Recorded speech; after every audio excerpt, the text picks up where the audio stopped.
राज्यात विधानसभा निवडणुकांचो रणसंग्राम शेनवारा सोंपलो आणि सगळ्या पक्षांकडल्यान बहुमताचे दावे करपाक सुरवात जाल्या।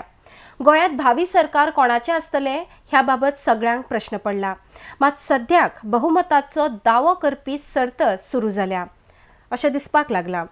ह्या सर्तीत भाजपा, काँग्रेस, मगो महायुती आणि आप पक्षाचो समावेश आसा। सगळेच पक्ष आपले सरकार येतले म्हूण दावो करीत आसात, मात 11 मार्चाक निवडणूक निर्णय जाहीर जाले उपरांत जनतेचो कौल कोणाक मेळटलो हे स्पष्ट जातले।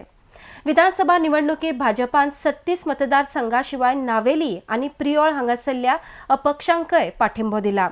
काँग्रेस पक्षान 37 मतदारसंघाशिवाय पणजे आणि परवरच्या उमेदवारांक तेंको दिता म्हूण आदींच जाहीर केल्ले।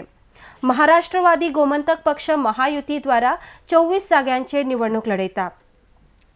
तातूंत 5 जाग्यांचेर गोवा सुरक्षा मंच आणि 3 जाग्यांचेर शिवसेना निवडणूक लढयल्या। या शिवाय आम आदमी पक्ष 39 मतदारसंघांनी निवडणूक लढयल्या। ह्या सगळ्या पक्षांनी सध्या आपुणच निवडून येवपाचे सांगिल्ले आसले तरी 11 मार्चाक गोंयची जनता खंयच्या पक्षा वटेन निकाल दिता ते कळटले। आर्डिक्स गोवा ब्युरो रिपोर्ट।